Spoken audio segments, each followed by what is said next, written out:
Le FCG est en finale de Pro D2 samedi soir. Les rugbymen grenoblois sont allés battre Montauban sur le score de 15-22. Les Isérois affronteront Perpignan en fin de semaine à Toulouse.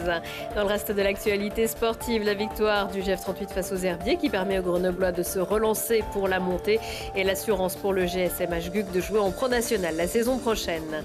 Et puis le musée de Grenoble vient d'acquérir un nouveau chef-d'œuvre pour la modique somme de 400 000 €. Il s'agit d'une peinture du XVIIe siècle du peintre flamand Michael Zwerts. Bonsoir à tous, ravi de vous retrouver dans ce JT du lundi 30 avril 2018, toutes les heures à partir de 18h, l'essentiel de l'actualité du Grand Grenoble en moins de 10 minutes.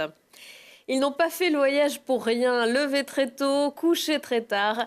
C'était le lot de ces supporters répartis dans environ 200, répartis dans 2 bus, partis samedi au petit matin de Grenoble, direction Montauban pour suivre le FCG avec notre Mathias Arez national.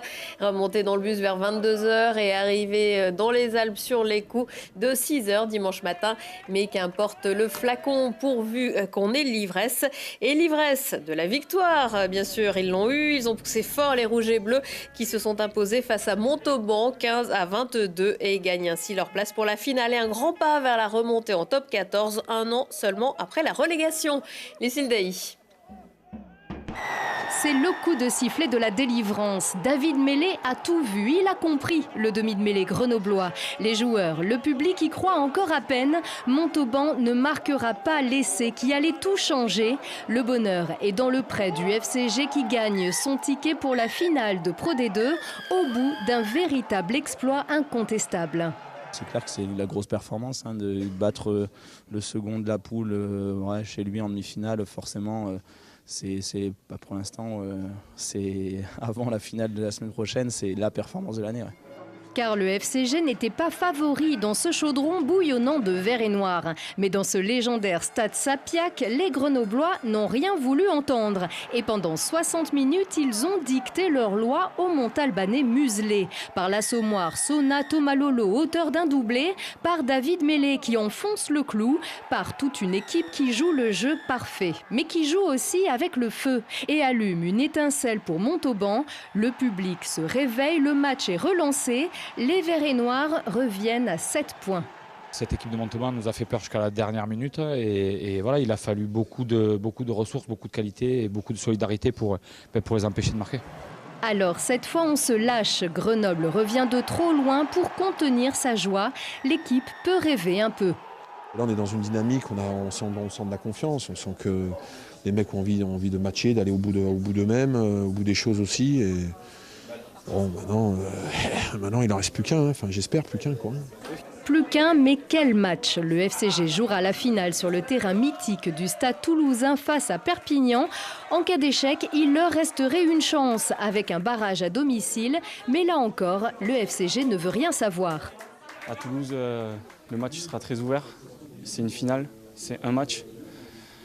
Tout se joue. Après, le perdant ira effectivement en barrage, mais pour l'instant, on n'y pense pas. Le refrain sonne et résonne pour des heures encore. Grenoble n'avait pas joué de finale depuis 1993. Alors oui, cette fois, on peut faire du bruit. Et la finale dimanche à 15h à Toulouse, ce sera sans Fabien Alexandre. Le 3e ligne grenoblois s'est méchamment cassé l'avant-bras et a été opéré dans la soirée. Le GF 38, lui aussi, plus près que jamais de la montée, devant plus de 5400 spectateurs vendredi soir au Stade des Alpes. Les footballeurs grenoblois ont battu par 1-0 les futurs vice-vainqueurs de la Coupe de France.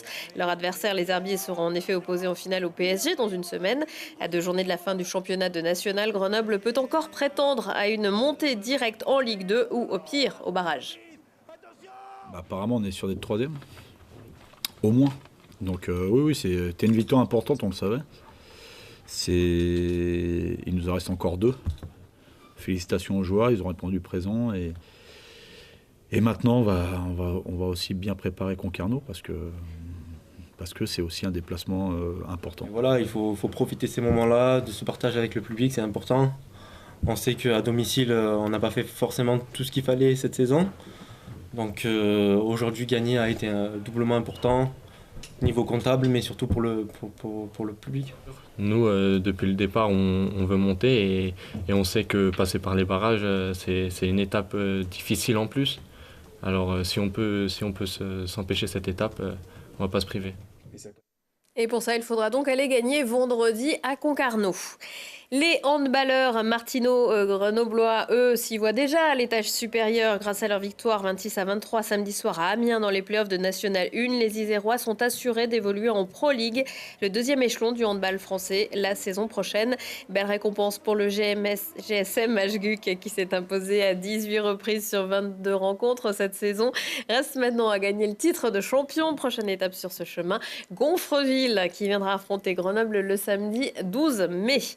Mardi, c'est le 1er mai et comme pour chaque fête du travail, le réseau tag et bus des trams de l'agglo ne fonctionnera pas, ce qui laissera tout le loisir à la traditionnelle manifestation de passer. À Grenoble, le départ est prévu à 10h devant la gare pour rejoindre le jardin de ville où les manifestants pourront se sustenter et se détendre avec un concert et une expo sur mai 68. À noter que cette année, Oser le féminisme sera aussi dans le cortège.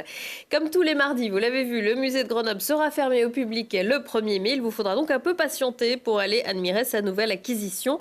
Un vieil homme tricotant avec un garçon à ses côtés. Une toile peinte aux alentours de 1650 par l'artiste flamand Michael Zwerts. Un sujet très hype pour l'époque, un homme qui tricote, mais aussi une histoire de transmission et un très bel exemple de clair-obscur. On a donc un vieil homme qui est en train de tricoter et à ses côtés un enfant qui le regarde et qui semble le questionner. Et il y a tout un échange entre cet homme et cet enfant qui nous renvoie effectivement à une méditation sur les liens entre les générations, sur le temps qui passe, sur la transmission aussi, la transmission des connaissances, puisque on pourrait penser que le vieil homme essaie de montrer à l'enfant aussi comment on tricote un bas ou un bonnet. C'est, si vous voulez, cette dimension-là, cette grande douceur qui émane du tableau grâce à ce travail sur la lumière, sur le clair-obscur, et puis en même temps cette grande virtuosité. C'est une période d'abord qui est difficile à enrichir parce qu'il n'y a plus beaucoup de tableaux, ou alors parfois ils sont magnifiques mais inaccessibles pour nous. Mais disons qu'effectivement, vous savez, c'est l'âge d'or de la peinture, le XVIIe siècle. Donc on est toujours enchanté quand on peut trouver des tableaux importants. Le tableau, je l'ai vu il y a un peu plus de 4 ans. En Hollande, dans une foire d'art. Et c'est vraiment un enrichissement pour nous, notamment dans le domaine des écoles du Nord, cette peinture nordique qu'on n'avait pas enrichie depuis très très longtemps. Cette œuvre d'un montant de 400 000 € a pu être acquise grâce en majorité au club des mécènes constitué de grandes entreprises. Quand le jazz est là, c'est la journée mondiale du jazz ce lundi, un événement célébré notamment à la Nouvelle-Orléans, berceau de cette musique initiée par les esclaves. À des milliers de kilomètres de là, à Voiron, des jeunes amateurs de musique du quartier Baltis ont fait un rêve, celui d'aller au printemps 2019 avec leurs trombones et trompettes en Louisiane. En attendant, le Jules Ferry Brass Band répète assidûment Lina Badreddine.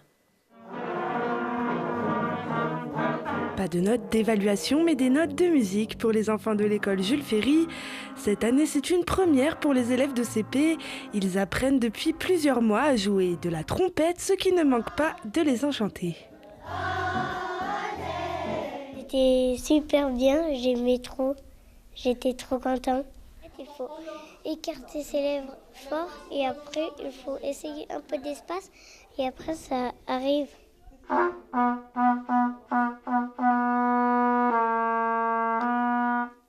Et à Jules Ferry, tout le monde est au diapason. Non seulement les élèves apprennent, mais aussi les enseignants. Une manière de créer un moment de partage.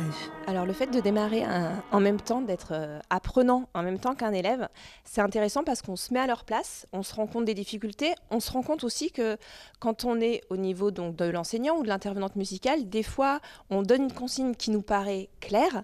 Pour un enfant, ça l'est pas forcément, parce qu'on n'a pas les mêmes codes, on n'a pas les mêmes références. Donc pour moi, c'est important de savoir ce qu'ils entendent, ce qu'ils comprennent, et de voir qu'ils essayent vraiment de produire ce qu'on leur demande, et que si ça marche pas, c'est pas de la mauvaise volonté, c'est que vraiment on n'y arrive pas. Et moi, des fois, j'arrive pas non plus à produire les sons demandés. Et après 1 heure de répétition, il est temps pour les artistes en herbe de changer de disque afin de retourner à leur cahier. Pour réussir le projet Fly to New Orleans, le Jules Ferry Brass Band a lancé un financement participatif. Retrouvez-le à l'adresse qui s'affiche. Prochain rendez-vous avec l'actu dans 1 heure et en replay sur télégrenoble.net. Pas d'édition mardi en raison du 1er mai. On se quitte avec ces images. 35 Gilles et 15 musiciens ont fait la route depuis Binche en Belgique pour venir défiler dimanche matin sur le marché de Crolles et offrir, comme le veut la tradition, 3000 oranges au public massées sur leur parcours. Figure emblématique du carnaval belge, il fait beaucoup de bruit pour chasser l'hiver et représente l'arrivée du printemps. Espérons que ça ait marché. Je vous souhaite une excellente soirée à tous. On se retrouve pour une nouvelle édition mercredi soir.